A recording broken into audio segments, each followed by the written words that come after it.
नमस्कार, आप सभी का स्वागत डीडी न्यूज पर। आपके साथ मैं हूं मुकुल शर्मा। इस वक्त की बड़ी और अहम खबरें आपके साथ करेंगे साझा, लेकिन सबसे पहले नजर डाल लेते हैं हेडलाइंस पर। प्रधानमंत्री नरेंद्र मोदी गुजरात दौरे पर सोमनाथ मंदिर में करेंगे पूजा अर्चना, साथ ही करेंगे मंदिर ट्रस्ट की बैठक की अध्यक्षता।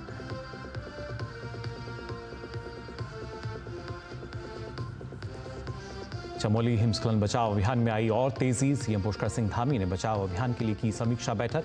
लापता श्रमिकों की तलाश युद्ध स्तर पर जारी।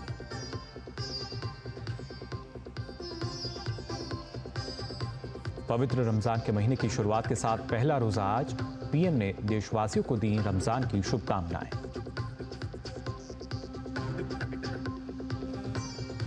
ब्रिटेन पहुंचे यूक्रेनी राष्ट्रपति ज़ेलेंस्की। आज यूरोपीय देशों के समिट में होंगे शामिल। ब्रिटेन के साथ $2.84 अरब के लोन एग्रीमेंट पर भी बनी सहमति।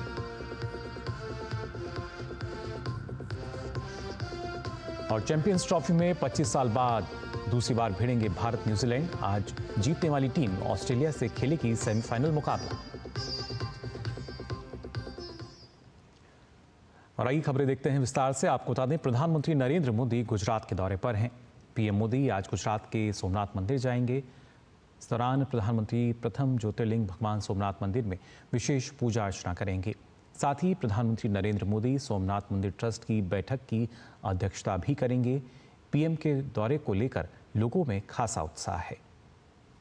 प्रधानमंत्री नरेंद्र मोदी आज गुजरात के सोमनाथ मंदिर में दर्शन एवं पूजा करेंगे। इस मंदिर में विश्व भर बड़ी संख्या में श्रद्धालु पहुंचते हैं। पीएम नरेंद्र मोदी का इस मंदिर से विशेष जुड़ाव रहा है। हमारे संवाददाता नीरज ने मंदिर में आए श्रद्धालु से बात कर मंदिर के सौंदर्यीकरण और सुविधाओं को लेकर उनकी राय जानी। सोमनाथ मंदिर में भगवान शिव के दर्शन करने के लिए देश के अलग अलग हिस्सों से बड़ी संख्या में श्रद्धालु आते हैं। राजस्थान से भी कुछ लोग यहाँ पर पहुंचे हैं। मंदिर में अगर आप देखें कि यहाँ की जो सुविधाएं हैं, साफ सफाई है, या आप जो लोग दर्शन करने जाते हैं, किसी तरह की कोई परेशानी या कोई कष्ट? नहीं, कोई परेशानी नहीं है। भगवान शिव के प्रति असीम आस्था पूरे देशवासियों में है। हम भी यहाँ प्रति 1 वर्ष 2 वर्ष बाद चले आते हैं। मैं तीसरी बार यहाँ आया हूँ। बहुत शानदार जगह है। यहाँ से अरब सागर का जो दृश्य है वो मनमोहक करने वाला है। वास्तव में पर्यटन की दृष्टि से गुजरात सरकार के अच्छे प्रयास लगातार जारी है और इन प्रयासों को यहाँ की जनता खूब सराह रही है।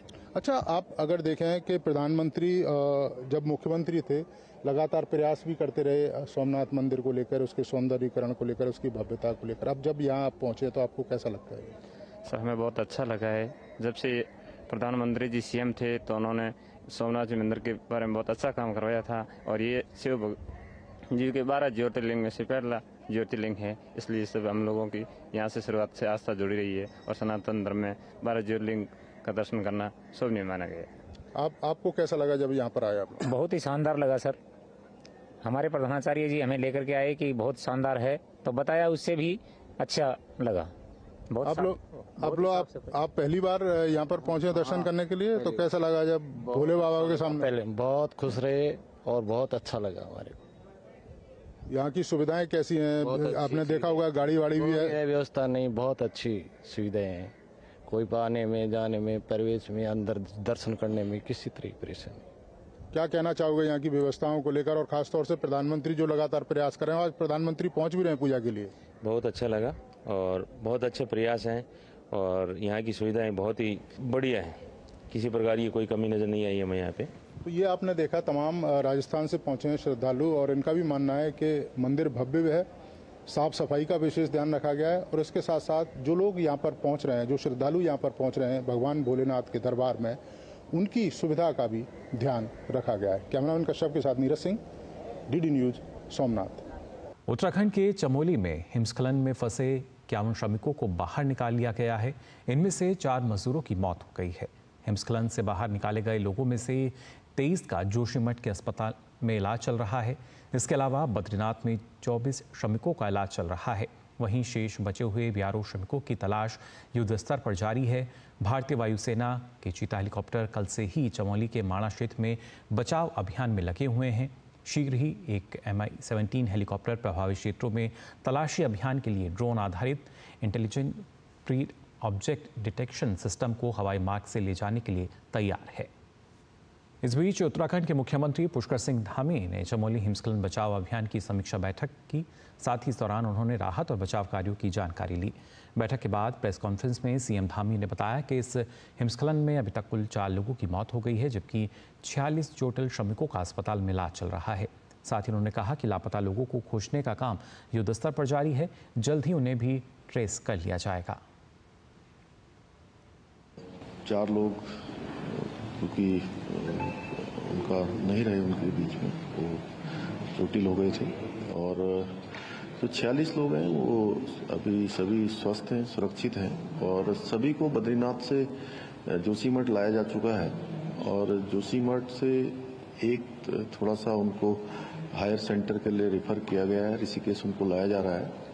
तो सभी व्यवस्थाएं उनके लिए हो गई हैं, सभी सुरक्षित हैं और सबके लिए जो समुचित इलाज है सब व्यवस्थाएं की जा रही हैं और जो 4 लोगों का पार्थिव शरीर है उनके घरों को भेजा जाएगा। उसको भी नहीं मिल पाए उनको खोजा जाए और जल्दी से जल्दी जो है उनकी भी लोकेशन हमको मिल जाएगी। तेलंगाना के नागर कुर्नूल में आज 9वें दिन भी बचाव कार्य जारी है। बचाव दल SLBC की आंशिक रूप से रही सुरंग में फंसे 8 श्रमिकों को निकालने में जुटे हैं। फंसे हुए लोगों तक पहुंचने के लिए सुरंग खोदने में इस्तेमाल होने वाली मशीन TBM से रास्ता बना रहे हैं। Shri Shailam left bank canal सुरंग की छत ढहने के बाद इंजीनियर और मजदूरों के फंसने की इस घटना के बाद से ही बचाव कार्य जोरों पर है। अधिकारियों का अनुमान है कि श्रमिकों के जीवित होने की संभावना बेहद कम है। विशेषज्ञों ने भी श्रमिकों के जीवित रहने की केवल 1% उम्मीद जताई है। चुनौतीपूर्ण स्थिति के बावजूद बचाव दल फंसे हुए श्रमिकों तक पहुंचने के लिए अथक प्रयास कर रहा है। 18 एजेंसियां, 54 वरिष्ठ अधिकारियों और 703 कर्मियों के साथ राहत कार्यों में सीधे साइट पर खुदाई की जा रही है। मंत्री जुपल्ली कृष्णा राव ने कहा है कि बचाव कार्यों में प्रगति हुई है और शाम तक अधिक जानकारी मिलने की उम्मीद है। फिलहाल बचाव प्रयासों पर राज्य और केंद्र सरकार द्वारा कड़ी निगरानी रखी जा रही है। भारतीय सेना, नौसेना, NDRF और अन्य एजेंसियां फंसे हुए श्रमिकों को बचाने के लिए मिलकर काम कर रही हैं।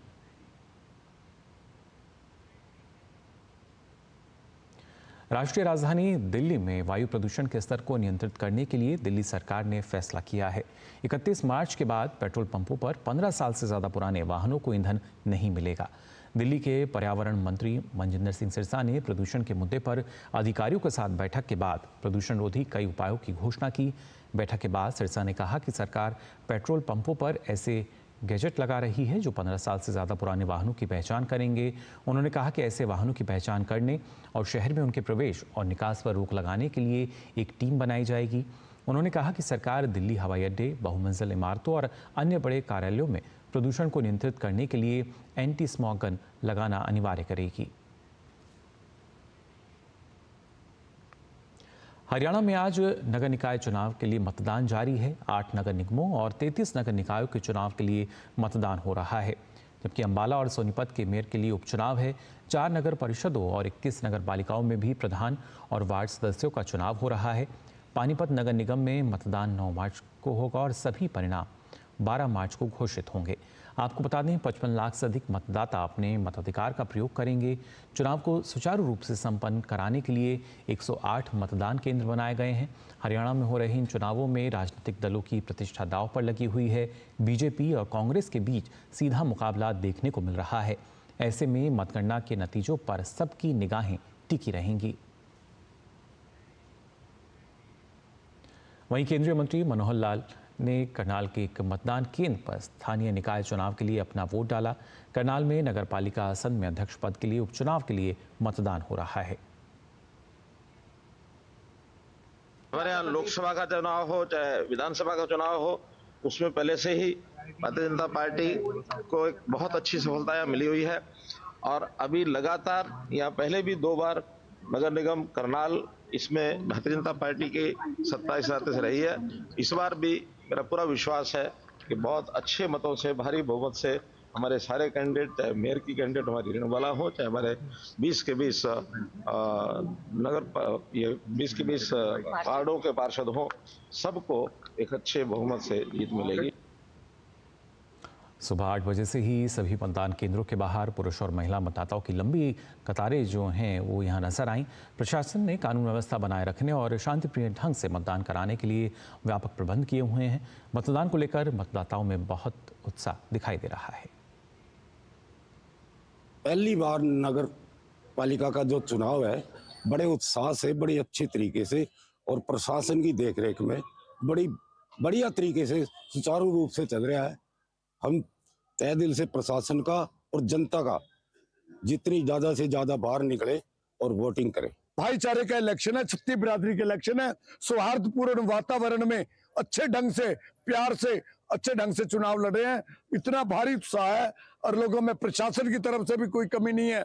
हर तरह से, चाहे पुलिस डिपार्टमेंट है, चाहे प्रशासन के अधिकारी हैं, सभी अपने बड़ा अच्छा इंतजाम है। मैं पहली बार अपना वोट देने आई हूं, तो मैं चाहती हूं कि मेरे चुनाव से कि यहां पर नगर पालिका आए और वो जीते और सीवन का सुधार करे। नगर पालिका का चुनाव हो रहा है और चुनाव बहुत ही शांति प्रिय और ढंग से हो रहा है। सभी बिरादरी, सभी लोग अपने भाईचारे के साथ मतदान कर रहे हैं। प्रशासन ने बहुत बढ़िया इंतजाम कर रखा है और हमें उम्मीद है कि हमें बहुत अच्छा कोई चेयरपर्सन मिलेगा जो कि हमारे गांव का विकास करा सके और हमारे गांव की तरक्की हो सके। यहाँ सभी लोग अपने भाईचारे के साथ वोट कर रहे हैं। स्टूडेंट फेडरेशन ऑफ इंडिया ने जादवपुर घटना के विरोध में सोमवार को पश्चिम बंगाल के सभी विश्वविद्यालयों में बंद की घोषणा की है। सीपीआईएम छात्र विंग ने दावा किया है कि राज्य के शिक्षा मंत्री प्रीत बसु के वाहन ने परिसर से जाते समय उनके एक समर्थक को कुचल दिया। छात्र गंभीर हालत में अस्पताल में भर्ती है। इस बीच तृणमूल कांग्रेस और सीपीआईएम दोनों जादवपुर की कल की घटना से संबंधित अपनी मांगों को लेकर आज रैलियां आयोजित करने वाली हैं। दरअसल शनिवार को जब पश्चिम बंगाल के शिक्षा मंत्री प्रीत बसु कोलकाता के जादवपुर विश्वविद्यालय परिसर के अंदर रैली करने की कोशिश कर रहे थे तो उन पर वामपंथी छात्रों ने हमला कर दिया और उन्हें वहां से जाना पड़ा।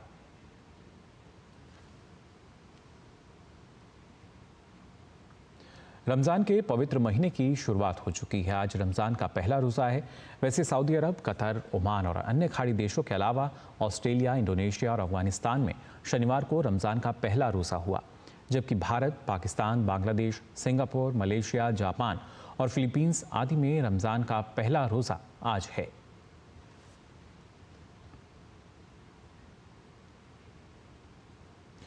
प्रधानमंत्री नरेंद्र मोदी ने देशवासियों को रमजान की बधाई दी। प्रधानमंत्री ने अपने सोशल मीडिया प्लेटफॉर्म एक्स पर पोस्ट करके कहा कि रमज़ान का पवित्र महीना शुरू हो रहा है।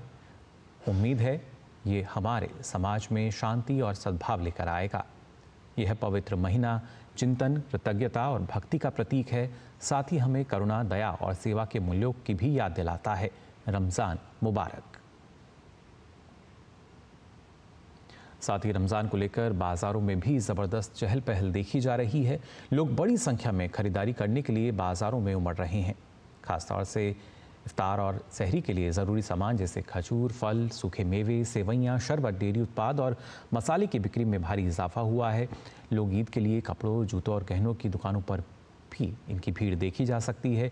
6 अलग अलग जगहों की तस्वीरें आप देख पा रहे हैं किस तरीके से जो भीड़ है बाज़ारों में नज़र आ रही है। दिल्ली, तेलंगाना, असम, उत्तर प्रदेश, महाराष्ट्र, श्रीनगर, हर जगह रमज़ान की जो रौनक है वो देखने को मिल रही है।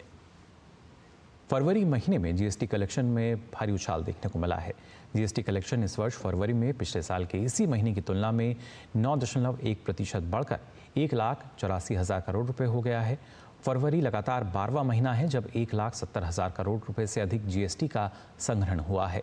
आंकड़ों के अनुसार केंद्रीय जीएसटी ने 35,204 करोड़ रुपए, राज्य जीएसटी से 43,704 करोड़ रुपए, एकीकृत जीएसटी से 90,870 करोड़ रुपए और मुआवजा उपकर से 13,868 करोड़ रुपए प्राप्त हुए हैं।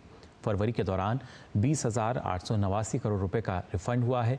रिफंड में छूट के बाद फरवरी में शुद्ध जीएसटी संग्रह 8.1% बढ़कर लगभग 1,63,000 करोड़ रुपए हो गया। सकल जीएसटी राजस्व में फरवरी के दौरान घरेलू राजस्व में 10.2% की वृद्धि के साथ 1,42,000 करोड़ रुपए और आयात से राजस्व में 5.4% की वृद्धि के साथ 41,702 करोड़ रुपए शामिल हैं। पिछले वर्ष फरवरी में सकल जीएसटी राजस्व संग्रहण 1,68,000 करोड़ था। इस साल जनवरी में जीएसटी कलेक्शन सालाना 3% के उछाल के साथ 1,96,000 करोड़ रुपए रहा था।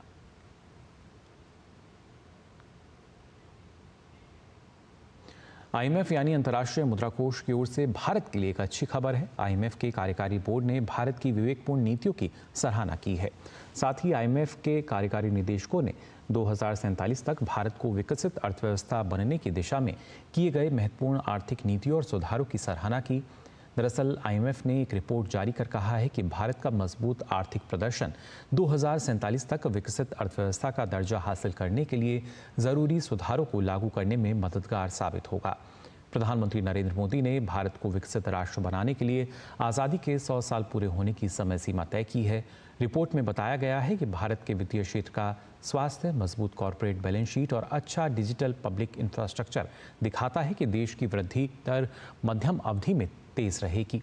साथ ही जनकल्याण की योजनाएं भी जारी रहेंगी। रिपोर्ट में इस बात पर जोर दिया गया है कि भू आर्थिक विखंडन और धीमी घरेलू मांग से उत्पन्न प्रतिकूल परिस्थितियों का सामना करते हुए व्यापक आर्थिक स्थिरता बनाए रखने के लिए उचित नीतियां जारी रखना आवश्यक है।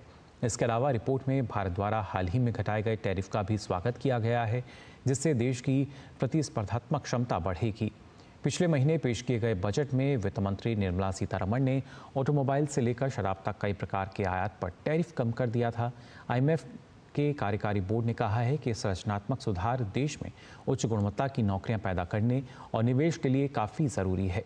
साथ ही रिपोर्ट में भारत के लिए परामर्श दिया गया है कि भारत को लेबर मार्केट सुधारों को कानून यहाँ पर उनको लागू करने और ध्यान केंद्रित करना चाहिए और महिला भागीदारी को भी बढ़ाना चाहिए। अमेरिका के राष्ट्रपति डोनाल्ड ट्रंप के साथ तीखी बहस के एक दिन बाद ब्रिटेन के प्रधानमंत्री कीर स्टारमर ने यूक्रेन के राष्ट्रपति वोलोदिमीर ज़ेलेंस्की का लंदन में स्वागत किया। इस दौरान यूक्रेन की रक्षा क्षमताओं को बढ़ाने के लिए ब्रिटेन और यूक्रेन के बीच $2 अरब 80 करोड़ के ऋण समझौते पर भी हस्ताक्षर हुए। राष्ट्रपति ज़ेलेंस्की के मुताबिक यह ऋण यूक्रेन की रक्षा क्षमताओं में वृद्धि करेगा। आज राष्ट्रपति ज़ेलेंस्की किंग चार्ल्स तृतीय और यूरोपीय सहयोगियों के समूह से मिलेंगे। कीर स्टारमर ने यूरोपीय शिखर सम्मेलन के लिए आज यूरोपीय नेताओं को लंदन में समिट के लिए आमंत्रित किया है। तुर्की में प्रतिबंधित कुर्दिस्तान वर्कर्स पार्टी उग्रवादी समूह ने तत्काल युद्ध विराम की घोषणा की है। यह युद्ध विराम जेल में बंद PKK नेता अब्दुल्ला ओकलान के आह्वान के बाद किया गया है। इसे तुर्की के खिलाफ पिछले 40 साल से जारी हथियारबंद विद्रोह के समाप्त होने का ऐलान माना जा रहा है। ओकलान ने गुरुवार को PKK से हथियार डालने और भंग करने का आह्वान किया था। इसके बाद PKK ने उनके आदेश को मानते हुए तत्काल युद्ध विराम की घोषणा की। राष्ट्रपति तैयब एर्दोगान का कहना है कि यदि समूह के निरस्त्रीकरण प्रक्रिया रुकी रहती है या वादे पूरे नहीं किए जाते हैं तो तुर्की PKK आतंकवादी समूह के खिलाफ अभियान फिर से शुरू कर देगा।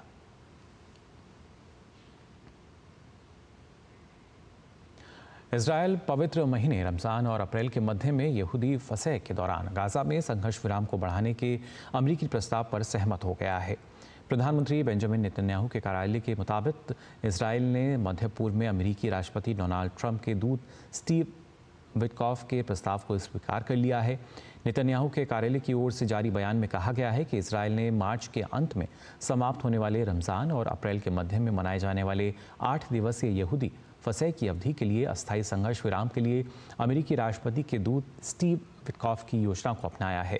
19 जनवरी को प्रभावी युद्ध विराम का पहला चरण शनिवार को समाप्त हो गया। इस समझौते के तहत दूसरे चरण में गाज़ा में मौजूद दर्जनों बंधकों की रिहाई को सुनिश्चित करना और युद्ध के अधिक स्थायी अंत का मार्ग प्रशस्त करना था। और बात कर लेते हैं आइए मौसम की भी। उत्तर भारत में मौसम का मिजाज बदलता नजर आ रहा है। IMD के मुताबिक लगातार पहाड़ी राज्यों में हो रही तेज बारिश और बर्फबारी के कारण इसका सीधा असर मैदानी इलाकों में देखने को मिल रहा है। हिमाचल, जम्मू कश्मीर और उत्तराखंड में भीषण बर्फबारी से न्यूनतम तापमान -डिग्री से नीचे बना हुआ है, जिससे वहां कड़ाके की ठंड पड़ रही है। मौसम विभाग ने जम्मू कश्मीर में 3 मार्च तक तेज बारिश और बर्फबारी का ऑरेंज अलर्ट जारी किया है।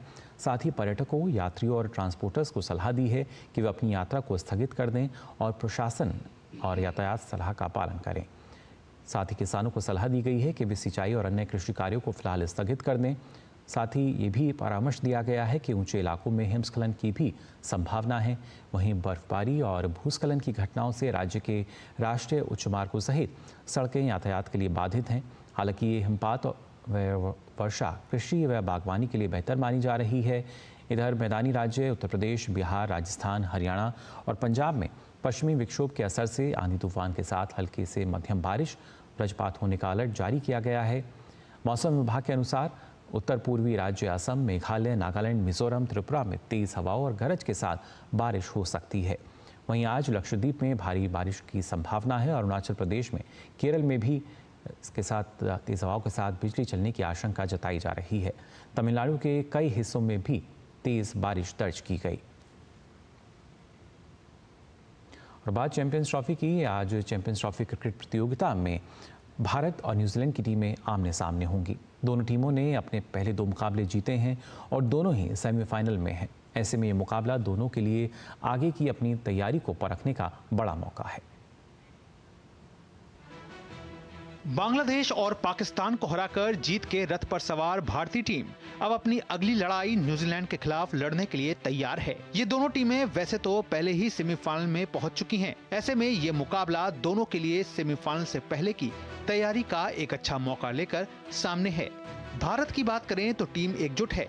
गेंदबाजी हो या बल्लेबाजी, दोनों मोर्चे पर टीम ने सफलता हासिल की है। हालांकि फिर भी टीम के बल्लेबाजों को स्पिनरों ने परेशान किया है।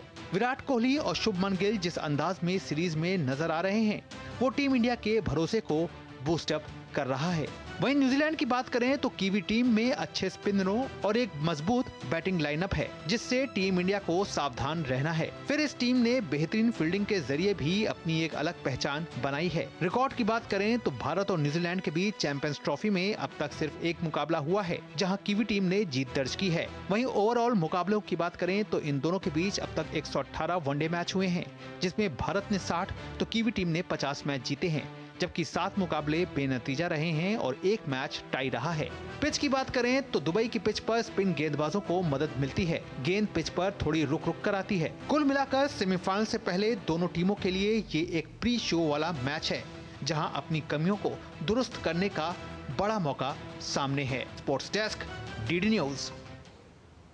नई दिल्ली के विवेकानंद इंटरनेशनल फाउंडेशन में बांग्लादेशी हिंदुओं और अन्य अल्पसंख्यकों पर हो रहे अत्याचार को दर्शाती एक प्रदर्शनी का आयोजन किया गया। आर्ट ऑफ लिविंग के संस्थापक श्री रविशंकर ने प्रदर्शनी का दौरा किया और तमाम घटनाओं से जुड़े संस्मरणों को भी देखा। नई दिल्ली स्थित विवेकानंद अंतर्राष्ट्रीय फाउंडेशन, जहां एक निजी संस्था फाउंडेशन अगेंस्ट कंटिन्यूइंग टेररिज्म ने बांग्लादेशी हिंदुओं और अल्पसंख्यकों पर हो रहे अत्याचार पर एक प्रदर्शनी का आयोजन किया। आर्ट ऑफ लिविंग के संस्थापक श्री रविशंकर पहुंचे और प्रदर्शनी का अवलोकन किया। उन्होंने कहा कि बांग्लादेश में अल्पसंख्यकों पर हो रहे अत्याचार की जितनी निंदा की जाए कम है। उन्होंने कहा कि प्रधानमंत्री नरेंद्र मोदी स्वयं भी बांग्लादेश में शांति स्थापित करने की दिशा में भरसक प्रयास कर रही हैं। Yeah, I'm sure our government, Modi ji, will definitely take action on this. Very much aware of what's happening there and is very concerned also. I think he's very concerned. I hope he will definitely take action and he's already doing that. प्रदर्शनी के जरिए बांग्लादेश में हिंदुओं की घटती संख्या के गंभीर संकट, मंदिरों को तोड़ने और लूटने की घटनाओं को दर्शाया गया है। इस प्रदर्शनी का मकसद सभी में बांग्लादेश में हो रहे अमानवीय कृत्यों के प्रति जागृति लाने और सभी को शांतिपूर्ण ढंग से एकजुट करना है। ये एग्जीबिशन हमने लगाया है क्योंकि मेन स्ट्रीम में इतनी चर्चा नहीं हो रही है about the prosecution of minorities. Student revolt के बाद और शेख हसीना के बांग्लादेश छोड़ने के बाद जो अत्याचार हो रहे हैं, लोग इतना उस पर ध्यान नहीं दे रहे हैं। यह चित्रों की प्रदर्शनी बांग्लादेशी अल्पसंख्यक समुदाय की मानसिक शारीरिक यातनाओं और बांग्लादेशी हिंदुओं के साथ 1946 से लेकर अब तक हुई हिंसा के झकझोर देने वाले दस्तावेज हैं। Doctor Chandrashekhar, DD news.